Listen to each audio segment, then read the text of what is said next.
Kuna neema ya kuanza biashara, lakini kuna neema ya kupata faida kwenye biashara. Ni mambo mawili tofauti kabisa. Maanake wako wengi sana wameanza biashara, lakini hawajai kuona faida kwenye ile biashara. Kwa nini? Kwa sababu neema walionayo ni ya kuanza tu ile biashara. Kwa hiyo usishangae kuna watu wana neema ya kuolewa, lakini hawana neema ya kuishi kwenye raha kwenye ile ndoa. Kuna neema ilikosekana. Na naambia apostoli, nioniombea nikaolewa. Sawa, issue sio kuolewa, issue ulikaa kwenye neno, ulikaa kwenye maombi ukamwambia Bwana, nipe neema ya kuishi kwenye ndoa kwa furaha, nipe neema ya kutulia kwenye ndoa. So unaweza ukashangilia kuolewa, lakini baada ya miezi miwili mbele ukashangaa ndoa haiko. Kwa hiyo kuna vitu vingine ambavyo tumekuwa tukifikiria is very normal, but it's not normal at all. Ni vitu ambavyo vinahitaji seriousness ya kiroho. Ndio maana maarifa ni key namba moja ya mtu kufunguliwa. Ndio maana nasema kwamba ndani mwake hakukuwa na giza lolote. Napozungumza Yesu ni nuru ya ulimwengu, hatumaanishi nuru kama jua linaloona pale nje.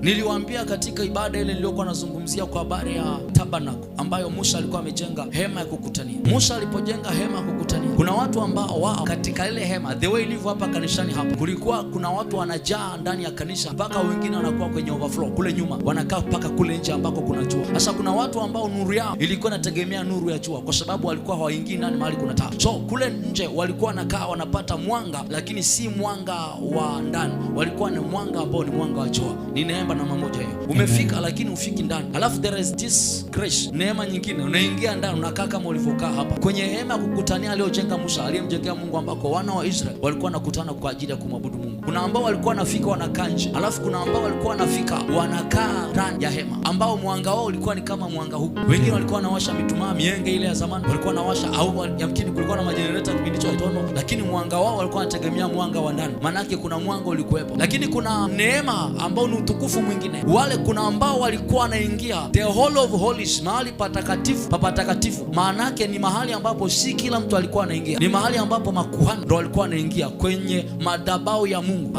The Holy of Holies, patakatifu pa patakatifu, ambako kule ndani hapakuwa na mwanga wa mshumaa, hapakuwa na mwanga wa mienge ya kwao, hapakuwa na mwanga wa umeme, hapakuwa na mwanga wa jua. Palikuwa na mwanga unaitwa the Shekinah glory. Huo hiyo Shekinah glory yenyewe, utukufu wa Mungu wenyewe ndio ulikuwa unashuka unakuwa kama mwanga. So kule ndani hakukuwa na mwanga kabisa. Kulikuwa na mwanga ambao Mungu akishuka kwa makuhani ndio taa inawaka, ambayo wao they don't know where it come from, lakini wanajua the grace. Toke kule nje, utoke hapa uingie ndani mahali ambapo wengine hawaingii. Uwe na neema ambayo sio kila mtu anayo. Kwa maana katika ulimwengu huu tunatofautiana. Kinachotofautisha sio bidii. Nataka nikwambie wewe, mafanikio ulionayo usitake kundanganya kwamba una bidii kuliko ambao umewaacha hapo chini.